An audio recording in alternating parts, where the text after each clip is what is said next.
The only thing standing between us and lunch is Vice Chair Brittany Cummings, who chairs the Audit Committee. So we're going to get her Audit Committee report. Chair Cummings. We only have one item of action for the board. Recently, the Office of the State Auditor completed a limited review of the ProStart program, and the review recommended that USBE further consider the risk factors that were identified. And so the motion from the committee is that the board approve an internal audit of ProStart to be added to the audit plan after the use of funds audit and before the subrecipient monitoring audit. Okay, the motion before the board from our audit committee is that the board approve an internal audit of ProStart to be added to the audit plan after the use of fund audit and before the subrecipient monitoring audit. Discussion to the motion. Board Member Earl. Board Member Earl.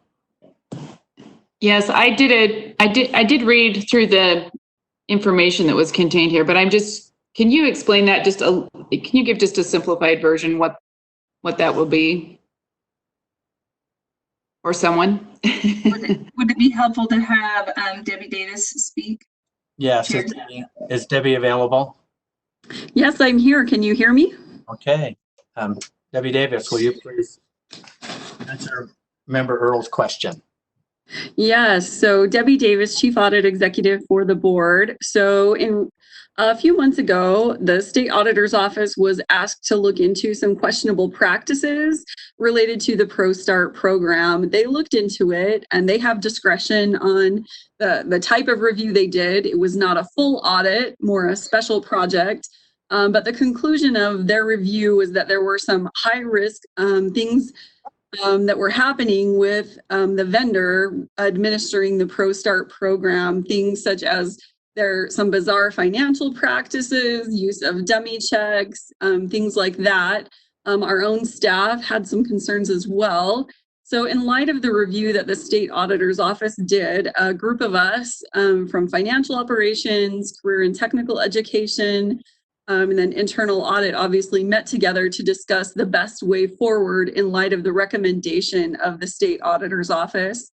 That group determined that a comprehensive audit of the ProStart program to look at the risks that had been identified and some of the concerns that our own staff have had kind of historically with administration of the program would be prudent to address those risks. So that recommendation was taken to the audit committee for consideration, and you have the motion before you. I guess I could point out the group, there was consensus that it could be an internal audit or it could be looked at internal or externally by a CPA firm that could do an external project to look at the risks as well. The committee determined that the best option would be an internal audit, and some of those factors, pros and cons that they looked at were the cost, knowledge of the situation, data accessibility, the need for procurement process if we went externally, and also the level of assurance provided.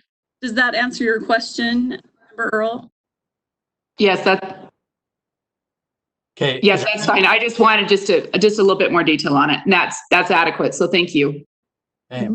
Any other discussion, Vice Chair Cummins? There are no other hands. Okay, we're going to vote on this. The motion before the board is the board approve an internal audit of ProStart to be added to the audit plan after the use of funds audit and before the subrecipient monitoring audit. Okay, this will be a roll call vote. Board Member Belknap. Yes. Member Bolter. Yes. Member Cannon. Yes.